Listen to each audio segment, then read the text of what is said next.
ಇವತ್ತಿನ ವಿಡಿಯೋದಲ್ಲಿ ನಾನು ಜೀರಾ ಪಾಪಡಿ ರೆಸಿಪಿಯನ್ನು ಮಾಡ್ತಾ ಇದ್ದೀನಿ. ತುಂಬಾ ಕ್ರಿಸ್ಪಿಯಾಗಿ ಈ ಪಾಪಡಿ ರೆಡಿ ಆಗುತ್ತೆ. ಇದನ್ನು ನೀವು ಸ್ಟೋರ್ ಮಾಡಿ ಇಟ್ಕೊಳ್ಬೋದು, ಸಣ್ಣ ಪುಟ್ಟ ಹಸು ಆದಾಗ ತಿನ್ಕೊಳ್ಬೋದು.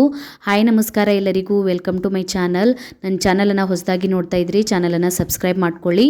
ಈಗ ಒಂದು ಕಪ್ಪಿನ ಅಳತೆಯಿಂದ 2 ಕಪ್ಪಷ್ಟು ಮೈದಾ ಹಿಟ್ಟನ್ನು ಹಾಕ್ಕೊಂಡಿದ್ದೀನಿ. ನೀವು ಮೈದಾ ಹಿಟ್ಟಿನ ಬದಲಿಗೆ ಗೋಧಿ ಹಿಟ್ಟಿನಿಂದನೂ ಈ ಪಾಪಡಿ ರೆಡಿ ಮಾಡ್ಕೊಳ್ಬೋದು.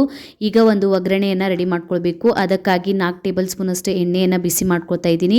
1 ಟೇಬಲ್ ಸ್ಪೂನ್ ಅಷ್ಟು ಜೀರಿಗೆಯನ್ನು ಮೀಡಿಯಂ ಫ್ಲೇಮ್ನಲ್ಲಿ ಫ್ರೈ ಮಾಡ್ಕೊಳ್ಳಿ, ಇಲ್ಲಾಂದರೆ ಸುಟ್ಟು ಹೋಗ್ಬಿಡುತ್ತೆ. ಅದಕ್ಕೆ ಈಗ ನಾವು ಅರ್ಧ ಕಪ್ಪಷ್ಟು ನೀರನ್ನು ಹಾಕ್ಕೊಳ್ಬೇಕು. ಗ್ಯಾಸ್ ಫ್ಲೇಮನ್ನು ಆಫ್ ಮಾಡಿಬಿಟ್ಟು ಇದಕ್ಕೆ ರುಚಿಗೆ ತಕ್ಕಷ್ಟು ಉಪ್ಪನ್ನು ಹಾಕ್ಕೊಂಡ್ಬಿಟ್ಟು ಮಿಕ್ಸ್ ಮಾಡ್ಕೊಳ್ಳಿ.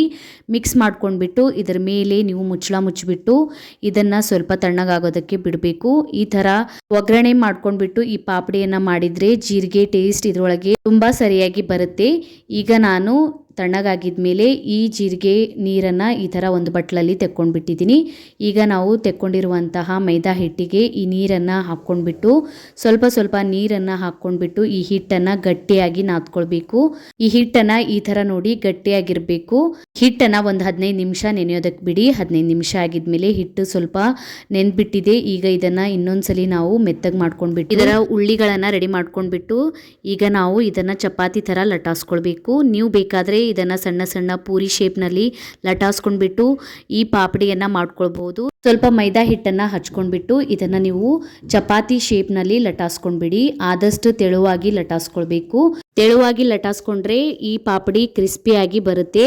ನೋಡಿ, ಈ ಥರ ನಾನು ತೆಳುವಾಗಿ ಲಟಾಸ್ಕೊಂಡ್ಬಿಟ್ಟಿದ್ದೀನಿ. ಈಗ ನಾವು ಇದನ್ನು ಒಂದು ಗ್ಲಾಸ್ನಿಂದ ಅಥವಾ ಬಟ್ಟಲ್ನಿಂದ ಇದನ್ನು ರೌಂಡ್ ಶೇಪ್ನಲ್ಲಿ ಕಟ್ ಮಾಡ್ಕೊಳ್ಬೇಕು. ಈ ಥರ ಕಟ್ ಮಾಡ್ಕೊಳ್ಳಿ. ಆಮೇಲೆ ಎಕ್ಸ್ಟ್ರಾ ಇದ್ದಂಥ ಹಿಟ್ಟನ್ನು ತೆಕ್ಕೊಂಡ್ಬಿಡಿ. ಈಗ ನಾನು ಈ ಪೂರಿಯನ್ನು ಚಾಕುಲಿಂದ ಈ ಥರ ಚುಚ್ಕೊಂಡು ಬಿಡ್ತಾ ಇದ್ದೀನಿ. ಅಂದರೆ ಪೂರಿ ಉಬ್ಬೋದಿಲ್ಲ, ಕ್ರಿಸ್ಪಿಯಾಗಿ ಈ ಪೂರಿ ರೆಡಿ ಆಗುತ್ತೆ. ಒಂದು ಪ್ಲೇಟ್ನಲ್ಲಿ ತೆಕ್ಕೊಂಡ್ಬಿಟ್ಟು ಇದನ್ನು ಸ್ವಲ್ಪ ಒಣಸ್ಕೊಂಡ್ಬಿಡಿ. ಈಗ ಎಣ್ಣೆಯನ್ನು ಬಿಸಿ ಮಾಡ್ಲಿಕ್ಕೆ ಇಟ್ಟಿದ್ದೀನಿ. ಎಣ್ಣೆ ಬಿಸಿ ಆಗಿದ್ಮೇಲೆ ಈ ಪೂರಿಗಳನ್ನು ಹಾಕಿಬಿಟ್ಟು ಎರಡೂ ಕಡೆಯಿಂದ ಕ್ರಿಸ್ಪಿ ಮತ್ತು ಗೋಲ್ಡನ್ ಬ್ರೌನ್ ಕಲರ್ ಬರೋವರೆಗೂ ಫ್ರೈ ಮಾಡ್ಕೊಳ್ಬೇಕು. ನೋಡಿ, ಈಗ ಒಂದು ಕಡೆಯಿಂದ ಫ್ರೈ ಆಗಿದ್ಮೇಲೆ ಇದನ್ನು ತಿರ್ಸ್ಕೊಂಡ್ಬಿಟ್ಟು ಎರಡು ಕಡೆಯಿಂದ ಈ ಪಾಪಡಿಯನ್ನು ಫ್ರೈ ಮಾಡ್ಕೊಳ್ಳಿ. ಈ ಥರ ಕಲರ್ ಬಂದರೆ ಸಾಕು. ಈಗ ನಾನು ಪಾಪಡಿಯನ್ನು ತೆಕ್ಕೋತಾ ಇದ್ದೀನಿ. ಇದೇ ರೀತಿ ಎಲ್ಲ ಪಾಪಡಿಯನ್ನು ಫ್ರೈ ಮಾಡ್ಕೋತೀನಿ. ಈಗ ಈ ಪಾಪಡಿ ರೆಡಿಯಾಗಿದೆ. ಇದನ್ನು ನೀವು ಏರ್ಟೈಟ್ ಕಂಟೈನರ್ನಲ್ಲಿ ಸ್ಟೋರ್ ಮಾಡಿ ಇಟ್ಕೊಳ್ಬೋದು. ನೀವು ಮನೆಯಲ್ಲಿ ಟ್ರೈ ಮಾಡಿ ನೋಡಿ. ವಿಡಿಯೋ ಹೇಗೆ ಅನ್ನಿಸ್ತಂತ ಕಮೆಂಟ್ ಒಳಗೆ ತಿಳಿಸಿ. ವಿಡಿಯೋ ಇಷ್ಟ ಆಗಿತ್ತಂದ್ರೆ ಒಂದು ಲೈಕ್ ಮಾಡಿ, ಫ್ಯಾಮಿಲಿ ಮತ್ತು ಫ್ರೆಂಡ್ಸ್ ಜೊತೆ ಶೇರ್ ಮಾಡ್ಕೊಳ್ಳಿ. ಇದೇ ರೀತಿಯ ವೀಡಿಯೋಸನ್ನು ನೋಡೋಕ್ಕೆ ಚಾನಲನ್ನು ಸಬ್ಸ್ಕ್ರೈಬ್ ಮಾಡ್ಕೊಳ್ಳಿ. ಬೆಲ್ ಐಕನನ್ನು ಪ್ರೆಸ್ ಮಾಡ್ಕೊಳ್ಳಿ. ನಾನು ಹಾಕಿದ ವೀಡಿಯೋಸ್ ನೋಟಿಫಿಕೇಷನ್ ನಿಮಗೆ ಸಿಗುತ್ತೆ. ನನಗೆ ಇನ್ಸ್ಟಾಗ್ರಾಮ್ ಮತ್ತು ಫೇಸ್ಬುಕ್ ಪೇಜಿಗೂ ಫಾಲೋ ಮಾಡ್ಕೊಳ್ಳಿ. ನಾನು ಲಿಂಕನ್ನು ಡಿಸ್ಕ್ರಿಪ್ಷನ್ ಬಾಕ್ಸ್ನಲ್ಲಿ ಕೊಟ್ಟಿರ್ತೀನಿ. Thank you for watching.